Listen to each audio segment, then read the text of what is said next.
இன்னைக்கு வீடியோல வந்து நான் புதினாவை பத்தி தான் ஒரு சின்ன அப்டேட் கொடுக்க போறேன். புதினாவுல பொதுவா வந்து பூச்சி தாக்குதல் இருக்காது அப்படின்னு சொல்லுவாங்க. இங்க பாத்தீங்களா, என்னுடைய தோட்டத்துல இருந்த புதினா வந்து இவ்வளவு பூச்சி பிடிச்சிருக்கு. இதையும் நான் சரி பண்ணேன்.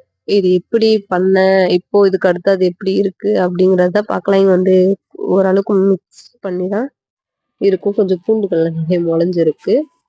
சோ எல்லாமே வந்து இப்படி பூச்சி வந்து தாக்கி வச்சதுல இருந்து நான் எதுவுமே யூஸ் பண்ணதே இல்லைங்க. அந்த அளவுக்கு வந்து இந்த புதினாவுடைய தாக்கம் வந்து அதிகமா இருந்தது.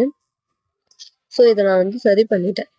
அது எப்படி அப்படிங்கிறத உங்களோட ஷேர் பண்ணிக்க போறேன்.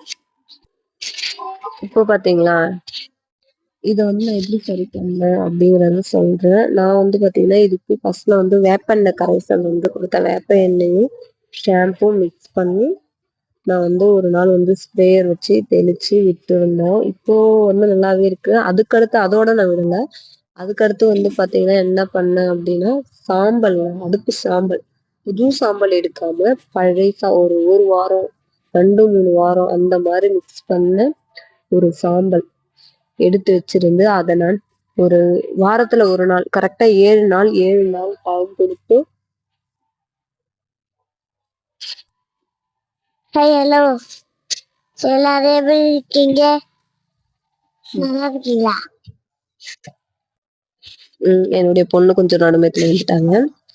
இது வந்து பாத்தீங்கன்னா நான் 7 நாளுக்கு ஒரு டைம், கரெக்டா 7 நாளுக்கு ஒரு வாட்டி, 7 நாளுக்கு ஒரு வாட்டின்னு 2 டைம்ஸ் வந்து நான் வந்து சாம்பல் மட்டும்தாங்க போட்டேன். அதுக்கு சாம்பல் அதை மட்டும் போட்டேன். growth-உம் அதிகமா இருக்கு, அடர்த்தியா வந்திருக்கு. நான் ஆக்சுவலா இதுக்கெல்லாம் வந்து பாத்தீங்கன்னா எந்த ஒரு ஃபெர்டிலைசரும் கொடுத்தது இல்லை, எந்த ஒரு உரங்களுமே போட்டது இல்லை.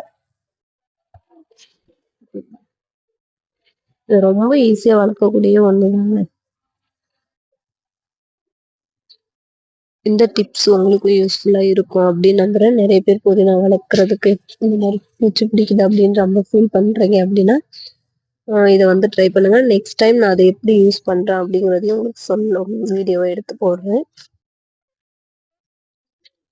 இந்த வீடியோ பிடிச்சிருந்தா சேனலை மறக்காம சப்ஸ்கிரைப் பண்ணி பக்கத்துல இருக்க பெல் பட்டனை ப்ரெஸ் பண்ணிக்கோங்க. உங்களுக்கு என்கிட்ட இப்போ வந்து பீர்க்கன் விதை இருக்கு, தேவைப்படுது அப்படின்னா என்னுடைய கமெண்ட் பாக்ஸ்ல மெசேஜ் பண்ணுங்க. நான் வந்து உங்களுக்கு என்னுடைய நம்பர் தரேன். நீங்க வாட்ஸ்அப் பண்ணா உங்களுக்கு பீர்க்கன்காய் விதைகள் என்னிடம் இப்பொழுது இருக்கு, ஃப்ரீயாவே நான் தரேன். கொரியர் சார்ஜ் மட்டும் 10 ரூபி நீங்க வந்து பே பண்ற மாதிரி இருக்கும்.